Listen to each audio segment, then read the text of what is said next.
Hello Vault Heads, this is the self-proclaimed, sarcastically named Captain KeyForge, also known as PJ Broughton of the Steel City Snufflegators. And here we are again with another Dark Tidings spoiler video. This time I'm going to be looking at a pair of creatures from each house, which are the standard creature and the evil twin creature that I think have got the sort of biggest difference in power between them. So we will start with logos, and we have number 1 and number 48, Armour Drone and its evil twin. The standard version is 1 power, 3 armour, fight, steal 1. The evil twin version is power 3, admittedly no armour, fight, steal 2. Now that's quite a bit of difference, in that literally every time you fight with the evil twin version you're going to steal 100% more than when you fight with the standard version. Now the standard version is one slightly harder to kill in terms of damage value. You're going to have to do 4 damage to it to kill it, and as well obviously armour, when it comes to armour it regenerates, so you could actually use it turn after turn after turn after turn, as long as you don't put it into anything bigger than power 3. Whereas the evil twin version, while it does steal double, eventually it's going to run out of power and it's going to be destroyed because it has no armour. But equally, both of these creatures, they're probably going to have a slight bit of a target on their back, being as they've got a steal effect that should be quite easy to trigger, especially one that's got 3 armour. But equally as well, one that's got fight, steal 2, you are looking at that thinking that thing has got to go quite quickly. So I'd be surprised if you manage to use either of them more than once or twice in any game. So I don't think the armour is that much better value than the 3 power. So for me, the logos one is definitely better, and considering it steals twice as much, that for me was quite a difference between the two creatures, and that is why in house logos I decided to go for Armour Drone as the creature that had the sort of biggest difference in power. So that's logos. Now we'll move on to Sanctum, and we are looking at number 64 and number 93, Arms Master. Okay, so they are both power 4, they are both armour 1, they both have deploy. The evil twin says deploy. Each of Arms Master's neighbours gains destroyed steal 1. Okay. The standard version is deploy and taunt, so it will protect the creatures at the side of it. Play, each of each of Arms Master's neighbours captures 1. So when you put it down, the standard version, it's capture 2. Capture 1 on each side. That's the best it's going to do. There's no fight, reap, anything like that. The evil twin version, again, it's steal rather than capture. Steal is always better than capture. And it is adding a destroyed ability to the neighbours. Admittedly, you have the chance to kill Arms Master, and then the destroyed ability on its neighbours will never trigger.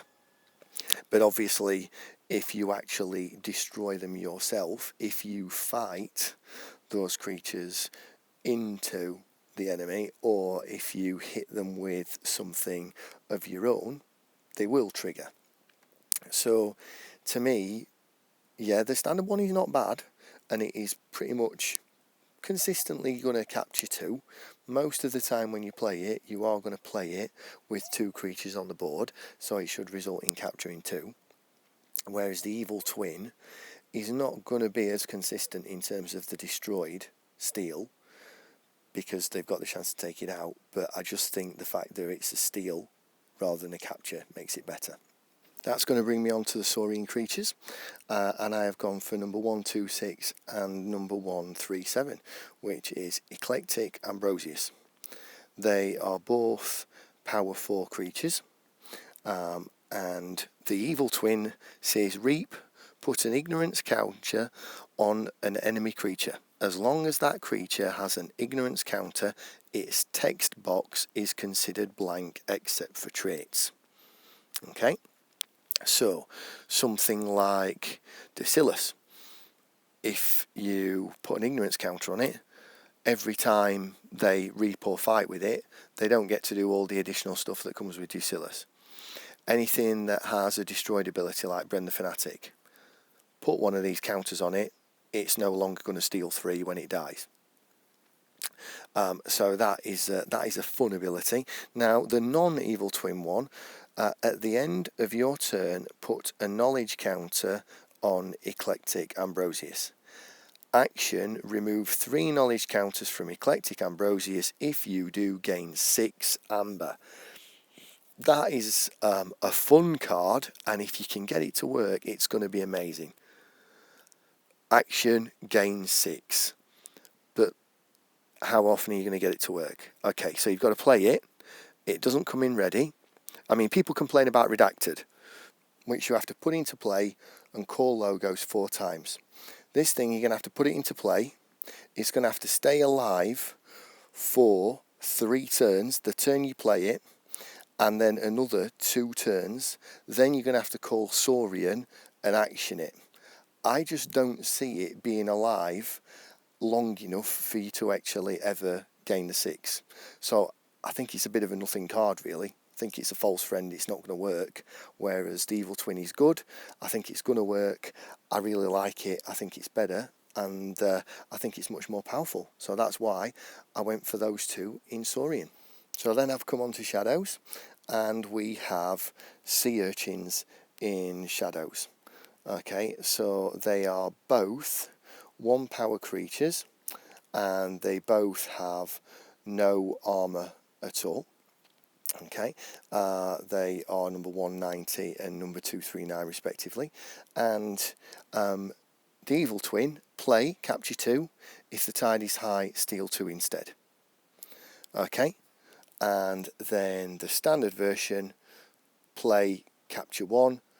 If the tide is high, steal 1 instead with poison. I mean, literally, this is Ronnie Wristlock's if the tide is high, but only if it's the Evil Twin.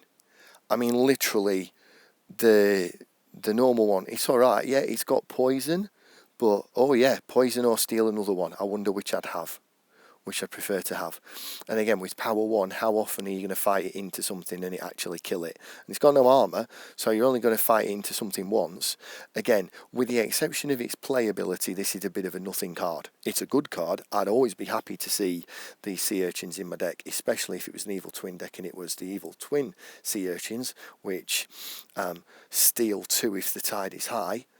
Cracking card.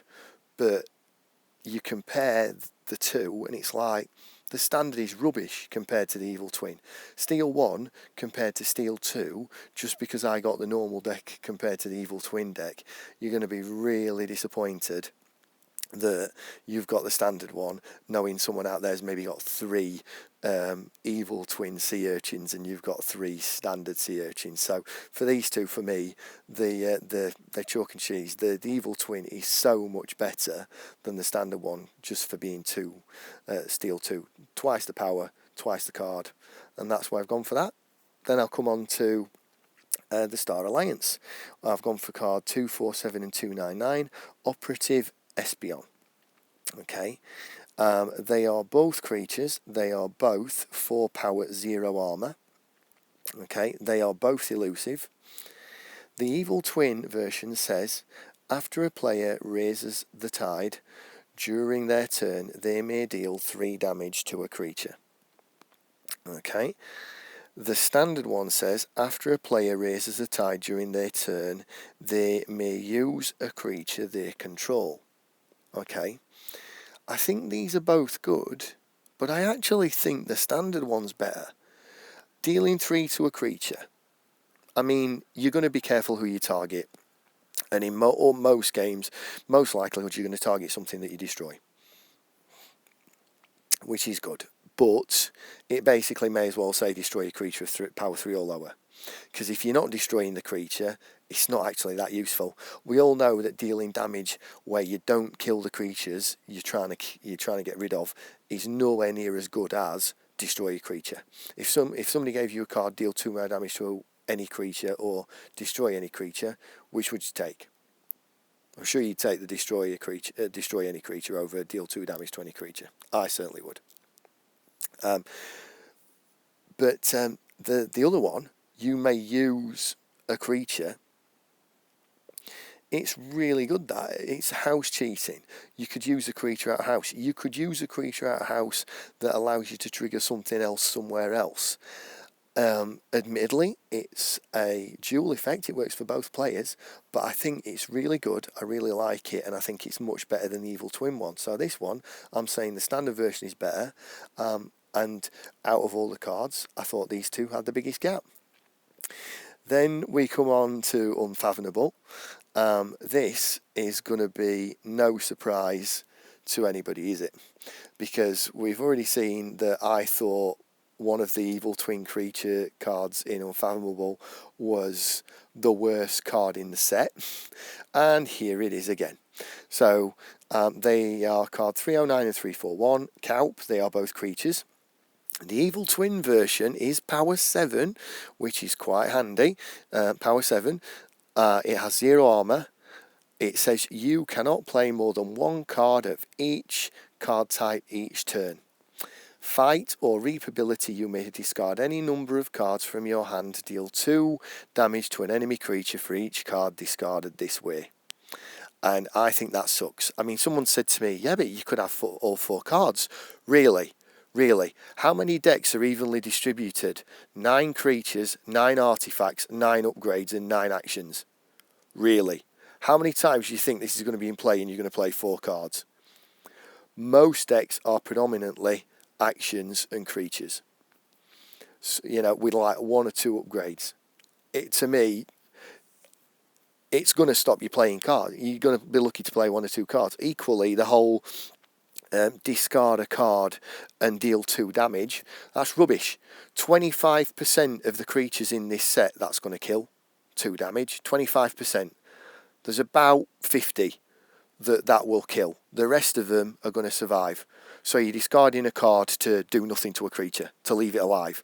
You're going to have to discard really 2 or 3 or 4, 2 or 3 just to get rid of a creature. It is such a bad ability.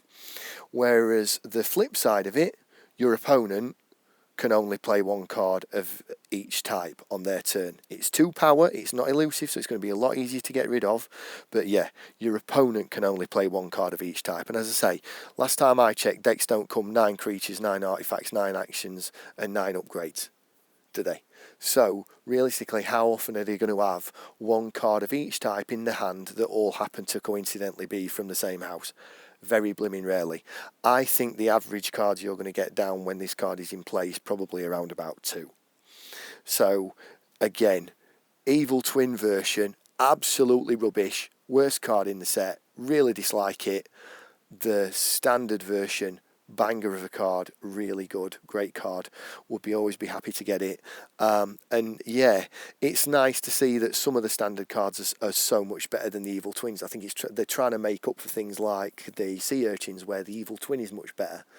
But that Evil Twin Kaup is quite terrible. And that's going to bring us on to Untamed finally. And now we are talking about Witch of the Dawn, which is card number 373 and 427 respectively. Okay, so again, obviously they're both creatures, and they are both power 3. They both have no armor. Okay, equally not elusive or deploy, anything like that. Okay, the Evil Twin variety of this says destroy another friendly creature. If you do, play a different creature from your discard pile, ready and use that creature. The standard one says play return a creature from your discard pile to your hand. So the standard one is regrowth.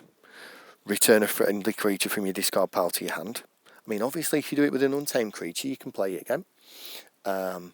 and trigger any play effects, but obviously that is it.